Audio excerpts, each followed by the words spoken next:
Well, good evening, ladies and gentlemen. It's good to be with you. Welcome to Meet Touchstone Essentials Live Training Edition. We're going to talk about metabolic syndrome and supporting healthy blood sugar tonight. Right. And we've got Cindy Klement with us. How you doing, Cindy? Good. You just went to Disneyland. We just went to Disney World, the gang. So yeah. It's the time for Disney, isn't it? Yes, it's so it is. I love how you change this picture every time. I know, because I got to get one with my white hair. I can't have that brown in there anymore. And folks, after this presentation, there's somebody in this picture in the front row that does have metabolic syndrome. And after this presentation tonight, Craig, they're going to know who it is. They're going to be able to right out. So we're looking forward to that. Well, you all know Cindy. Cindy is an acclaimed speaker, published author, nutritionist, herbalist, adjunct professor, and passionate about empowering audiences to live as vitally as they can in our toxin-ridden world. She's written a book, Your Body's Environmental Chemical Burden. It's won all kinds of awards, so make sure that you pay attention to that. But Cindy, we appreciate you being here and taking the time to put this information together. We'll turn the time over to you. Thank you, Craig, and hello, everybody. And as Craig mentioned, we are going to do a webinar on something called metabolic syndrome. And I want you to know that metabolic syndrome is not a disease in and of itself. What it is it's actually multifactorial, and it encompasses things like genetics, nutritional deficiencies, metabolic defects, such as insulin and glucose, but also it includes lifestyle and environmental risk factors. And so what I call it MET-S, metabolic syndrome, MET-S refers to what we call a cluster of these risk factors that we'll talk about tonight. And these risk factors, when there are three or more of them, they're very specific leading toward cardiovascular disease as well as diabetes. So it's not a disease itself. It's just this cluster of these risk factors. And most people who have metabolic syndrome also have something called insulin resistance. Now, insulin resistance, it's characterized by a decreased responsiveness to the tissue of circulating levels of insulin. It's actually considered to be the major contributor to this metabolic syndrome. So I'm going to demonstrate with my hands, but if someone's healthy and doesn't have MET-S or insulin resistant, what happens is they eat carbohydrates in a meal, even if it's a high carbohydrate meal. And when that happens, the pancreas releases insulin. Now, insulin is the key that unlocks the cells so that the insulin can get into that cell. And we need that insulin to deliver that glucose to our cells. Our body runs on glucose. Our brain needs glucose. Our muscles need glucose. So what insulin resistance is, I want you to think about it this way, that the cells become stiffened for a number of reasons. They become stiffened on the outside of the cell. Now, we eat that same carbohydrate meal, even if it's a cupcake, a high carbohydrate meal, good or bad, and the pancreas releases that insulin. But now the insulin can't get into the cell. The cell is insulin resistant, and therefore the glucose can't get in. And if the glucose can't get in, it's stored as fat, and that really creates problems. So the symptoms of insulin resistance would be high blood sugar following a high carbohydrate meal, but this overstimulation of the pancreatic beta cells that produce that insulin. And eventually, like I said, the pancreas is going to become unable to produce that insulin to maintain that normal glucose level. And then we really run into a lot of trouble. Now, metabolic syndrome was actually coined, the term was coined in the 1980s, but it's had a number of different names. It's been referred to as something called Syndrome X. It's been just called prediabetes. It's been called dysmetabolic syndrome. It's been called cardiometabolic syndrome, as well as this insulin resistance. But again, the body is supposed to make insulin to move glucose into the cells so our bodies can use it for energy. But obesity makes it more difficult for the cells to respond to insulin. So if the body can't make enough insulin to override that resistance, the blood sugar continues to increase, and that's when people start to develop this type 2 diabetes. So what I want you to understand are what we call that constellation of risk factors. And what are they?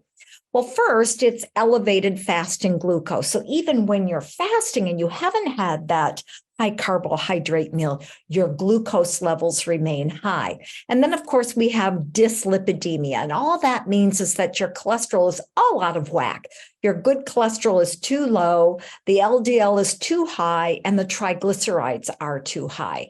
But also, hypertension plays a part in this constellation of factors. And we actually, we use 130/85. Anything around there starts to also become a risk factor. In addition, it's polycystic ovarian syndrome in women and then low testosterone in men also play a part in this, as does what we call central adiposity. And this is where we have this central obesity going on. And how we measure that, by the way, is a waist circumference of over 40 inches in men and a waist circumference over 35 inches in women. And those are also very defining criteria for this metabolic syndrome. So really, it's the presence of three or more of these risk factors that actually defines this metabolic syndrome. So as I mentioned, it was discovered in the 1980s, but what we know now is that the prevalence of metabolic syndrome is reaching epidemic proportions. We've got nearly 35% of all the adults in the United States have this particular issue with their blood sugars. And when you get to ages 60 or over, they're saying 50% of the adults have this insulin resistance. It affects women slightly more than men, but 18% of those aged 20 to 39. So this has really become something of epidemic proportions. The highest prevalence of metabolic syndrome is observed in Hispanics as well as Native Americans. So their bodies just don't do well with carbohydrates, highly refined carbohydrates at all. So sure, genetics and inflammation, a poor diet, they're all precursors to MET-S, but environmental toxicant exposure is as well. And so, for instance, BPA, which is primarily found in our food and beverage containers, and then when we eat them or drink out of them, it gets the BPA into our body. This BPA has been found to have an association with insulin resistance and type 2 diabetes.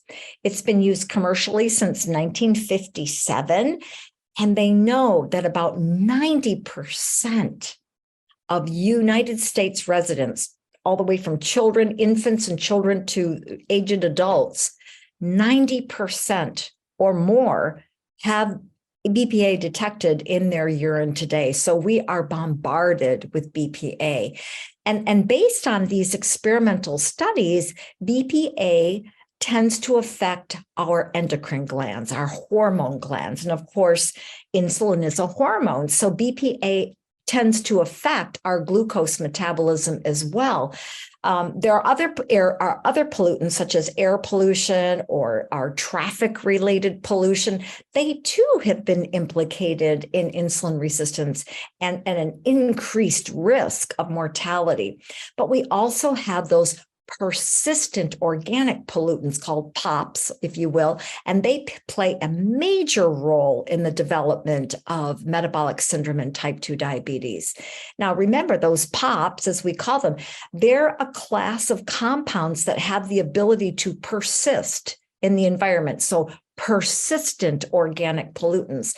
And what happens is they biomagnify in the food chain. So let's say that, we've got fish in the water that are eating some of the algae that contain this BPA, because it's in our waterways, and the fish eat it, and then larger animals eat the fish, and then we eat the larger animals. So it biomagnifies in the food chain. And seafood is a major source in our diet of these persistent organic pollutants.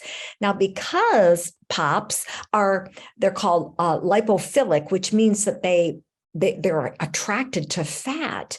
These substances get into our body and they're really highly resistant to degradation. And they have an estimated half-life of 7 to 10 years. Now, remember, the half-life is the amount of time it takes for half of that substance to degrade. So 7 to 10 years, that's the half. So really, we need to do detoxification on a daily basis. And I know that you all know that by now. Now, according to a 2017 report that the Centers for Disease Control published, the higher concentrations of pesticides and herbicides are associated with an increased prevalence of type 2 diabetes. So we really do have a problem with so many of these chemicals. We also have arsenic that's responsible for an increase in metabolic syndrome and insulin resistance. And the primary sources of arsenic, of course, are our drinking water, animal products, as well as grains. In fact, rice has very high amounts of arsenic in them. Now, the investigators that have looked at all of this, they suggest that about 8% of our public water systems in the United States exceed the EPA's standards for arsenic in drinking water. So there's just a number of different toxicants that get into our body that they too then, along with genetics and inflammation and diet, also increase our risk of developing metabolic syndrome. Now, again, although this is multifactorial, lifestyle factors have a profound effect on blood glucose homeostasis or balance in the body. Now, according to statistics, at least 92%, I'm going to say that again, 92% of type 2 diabetes cases are related to lifestyle choices. And that's why we call type 2 diabetes a lifestyle disease. And what it means is there's a lack of exercise, there's that central weight gain, that fat, a diet that's high in carbohydrates and saturated fats, as well as low in fiber. And all of those are the key lifestyle characteristics that are associated with metabolic syndrome or insulin resistance. Now, I call that a lifestyle disease. But here's the good news. The good news is that researchers in the diabetes prevention program, they compared lifestyle modification with diet and medication in more than 3,000 patients that were pre-diabetic. And after 3 years' time and follow-up, the metformin prescription group showed 31% fewer diabetes. But the lifestyle modification group showed a 58% fewer diabetes, fewer participants with diabetes. So exercise and weight loss and a healthy diet are the key lifestyle interventions, and you can reduce insulin or actually reverse insulin resistance and type 2 diabetes if they haven't gone that far. So we really want to focus on that. And one of the big ones is exercise. And we are told that if you are at an appropriate weight level, 30 minutes most days of the week is just fine. However, if you need to lose weight, it's more like an hour a day on most days of the week. And of course, when we have that extra weight around the middle, most of the time it's called visceral fat. And visceral fat is a type of fat that wraps around our internal organs. So when we've got that central adiposity, so what happens is that visceral fat puts us at even a higher risk. Excessive food consumption, especially those foods with what we call a high glycemic index. And they are really key contributors to the development of insulin resistance and metabolic syndrome. So the glycemic rating system, what they do is they take all carbohydrates, as far as anything from, xylitol, which has a 0 glycemic index, all the way up to like watermelon, which is, I think, about 100 or so. And what it does, the index, it shows how quickly each food affects the blood sugar level when it's eaten on its own. So for example, and you can look this up, there are multiple charts on the internet. You can just say glycemic index chart or something. If it has a rating of 55 or less, that's a great food. That will never mess with your blood sugar or your insulin. So 55. If it's 56 to 69, we call that a medium risk food. And that's something, you can eat once in a while.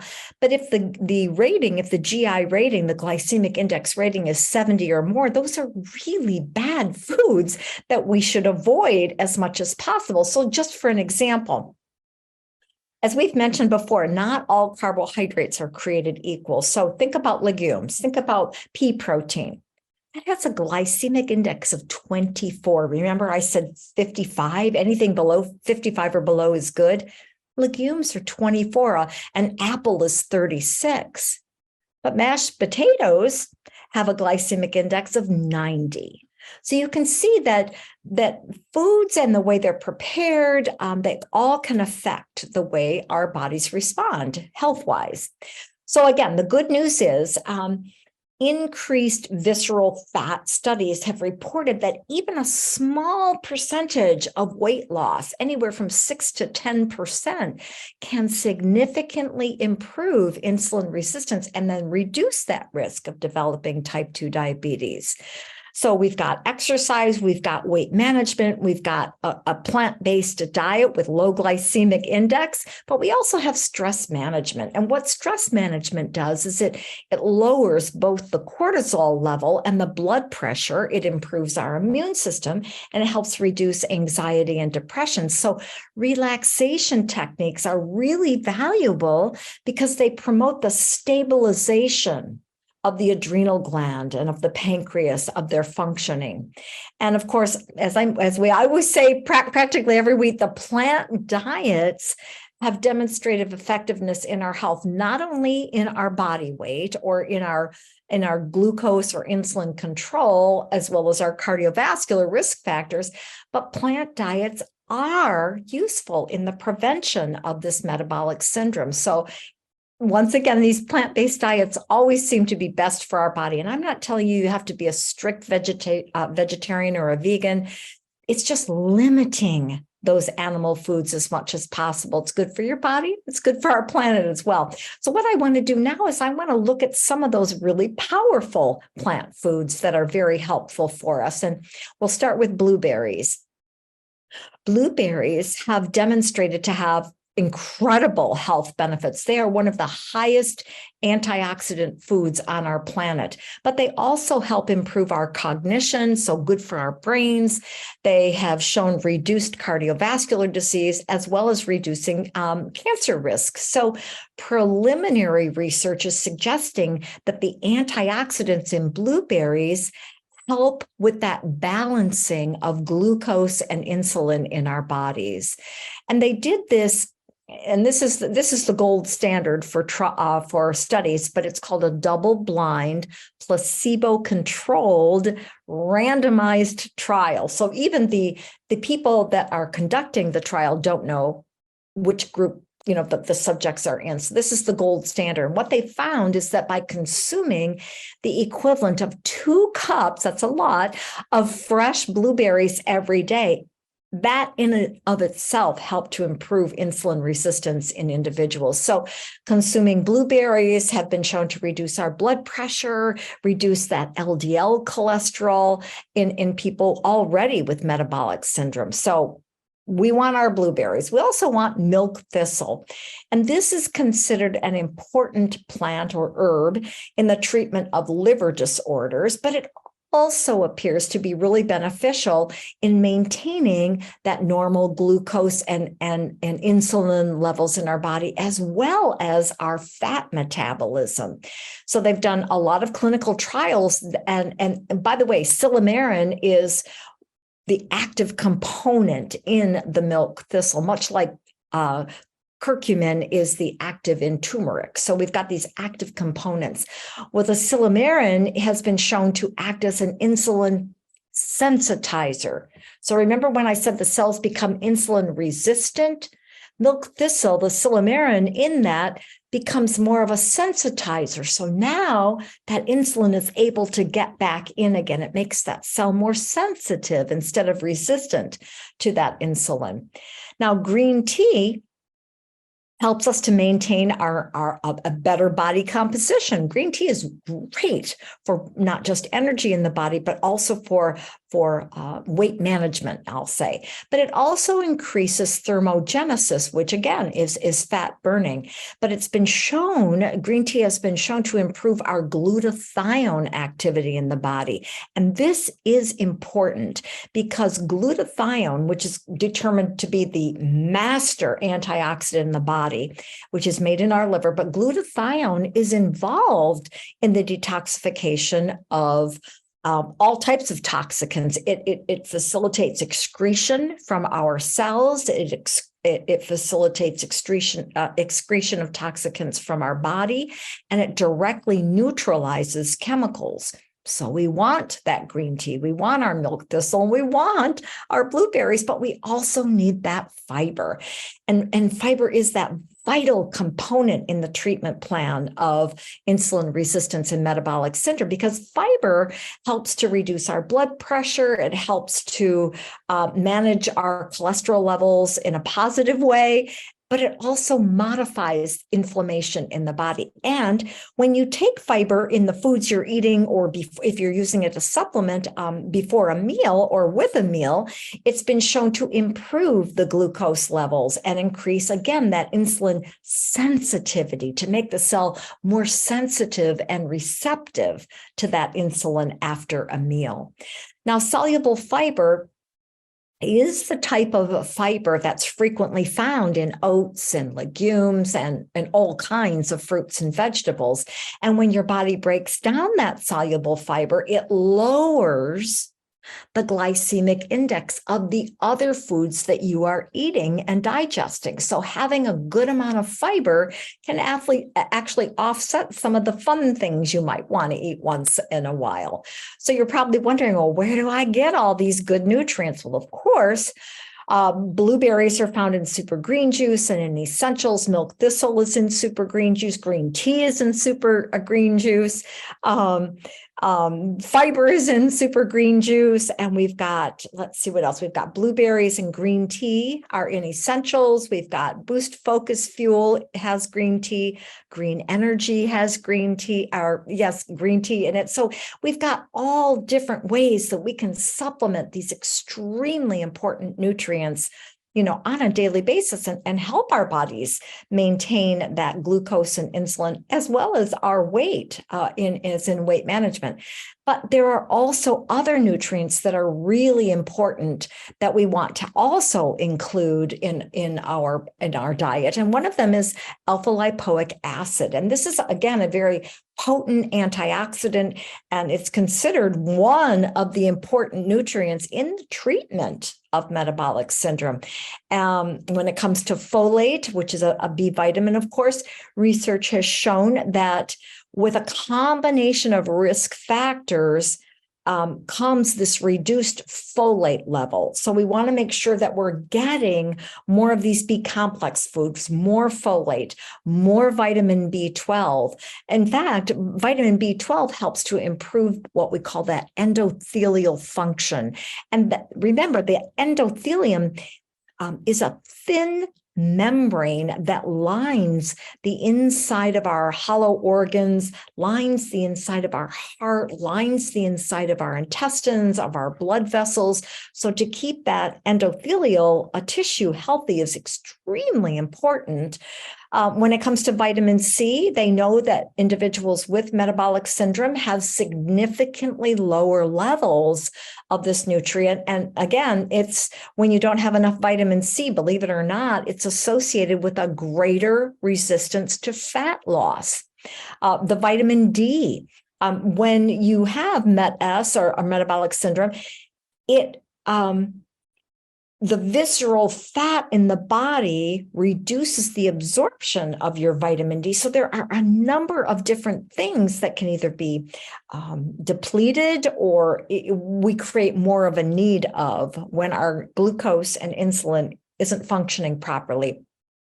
Of course, vitamin E has liver protective effects, which is important because oftentimes with metabolic syndrome, after a prolonged period of time, these people tend to develop non-alcoholic fatty liver disease. So we've got some vitamin E for that. We've got magnesium, which is associated with when you have lower levels of magnesium, that increases your risk of insulin resistance and type 2 diabetes. And chromium itself has been found to improve that insulin sensitivity once again with the cells. And the studies they did was with women that had polycystic ovarian syndrome. So again, where are we going to find all of these wonderful nutrients? Well, there they are. They're in your products. The W is Wellspring. You can see that SGJ is super green juice, E essentials, OSP organic super protein, SGD super greens plus D. I'm sure you've got the codes by now. So these are the helpful nutrients that we need. And these are an easy way to get these nutrients on a daily basis, just by, mixing things up, drinking them, and taking the supplements. It really, really couldn't be easier. And I'm so excited about the quality of the foods that go into Touchstone's products. I mean, I look at how careful they are. They're really picky about their foods, about organics and things like that. And the way they've developed these products, I really do congratulate them on the effort they've put into these products to help support our health in just so many ways. I mean, every month we go through these products and and now this product does this, and now this product can help with that. So they're really, really important to use on a daily basis. But by now, we all know that large amounts of sugar is definitely toxic to our bodies. And what happens again is that glucose spike happens when we have that sudden rapid rise in blood glucose levels after we eat a lot of sugar. And then our bodies release more insulin to take away that glucose, and they usually store it in those fat cells. But then over time, what happens is that weight starts to creep up. And it's partly due to that constant hunger of that dip and dive of that glucose, but also because of the high levels of that circulating insulin that can't get into the cells. And then things get stuck. And then we get into that fat storing mode, and we can't get into the fat burning mode. So thankfully, there are natural ways that we can flatten that glucose curve and help reduce those spikes, such as eating fiber before a meal, or changing the order of what you eat, or adding a few minutes of movement after your meals, but also by getting a little more control with something called Gluco Control. And Gluco Control is one of Touchstone Essentials' new breakthrough products that helps to support healthy blood sugar levels. And all you do is just take 1 or 2 capsules with a glass of water about an hour or so before the meal. And this can help to reduce excess glucose by 50% or more. And then when you have that flattened glucose curve, You're less likely to be hungry after a meal and more likely to have fewer cravings for sweets, and you'll have more energy to boot. So again, with those glucose spikes, there's this constant hunger, constant craving that make it feel like your eating habits and your energy and your health are just like out of control. So Gluco Control can help to take back that control. Early product users that were, working with this product before it was released, they've reported that they're feeling full longer, that they have reduced cravings for sweets, that they're not as inclined to be snacking all the time or in between meals, that they have more energy, and that, yes, their waistlines are shrinking. Gluco Control contains an exclusive natural glucose control complex. And what's in there that you probably can't see are plant-based enzymes that target excess glucose from the foods that we eat to help flatten that curve. But Gluco Control also has 3 specific probiotics, which is great news, because there was a study done in 2016 and it was published in what we call Science Direct. And it showed that probiotic consumption significantly changed fasting glucose, as well as significantly decreased insulin resistance. And so the study concluded that by consuming probiotics, you can help to improve your glucose management. And they found the greatest effect of it after 8 weeks of use, of daily use, but it had to have multiple species of probiotics. So here we have not only the enzymes, but we've got the products, the probiotics as well.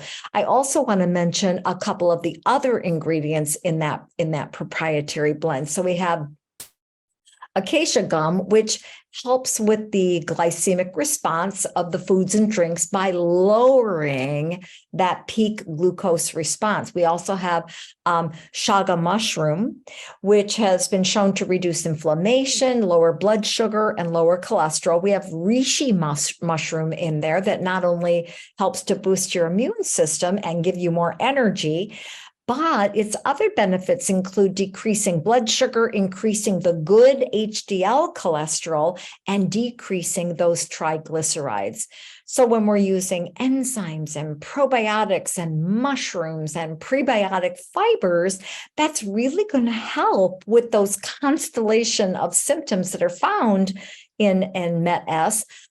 And again, it's going to help us as well by aiding our weight management, and supporting cardiovascular health, and then balancing that glucose and insulin. But we also have to, again, just quickly revisit detoxification, because we know these toxicants can exacerbate metabolic syndrome and insulin resistance, as well as being stored in the fat in our body.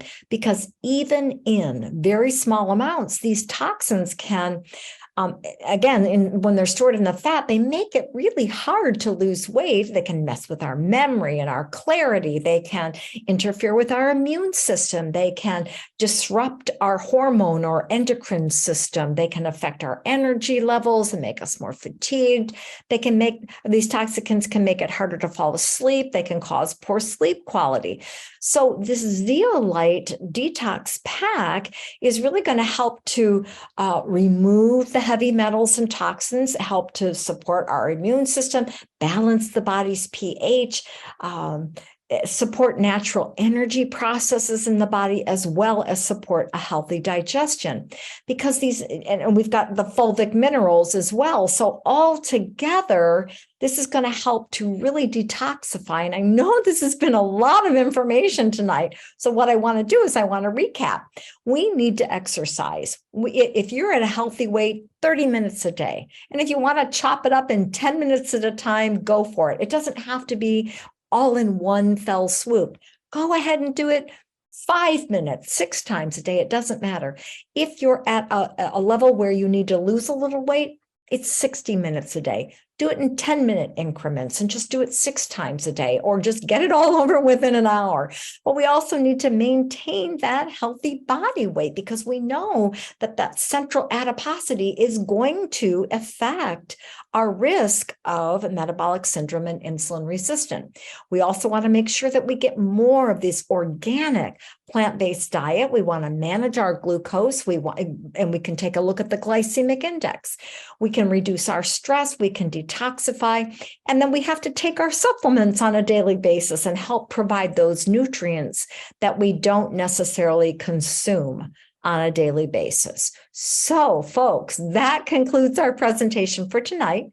I'm excited to announce that on July 13th, we're going to be doing a webinar on dysbiosis. And what dysbiosis is it refers to an imbalance of the microbial species in our gut. And what it means is there's too much of the bad and not enough of the good.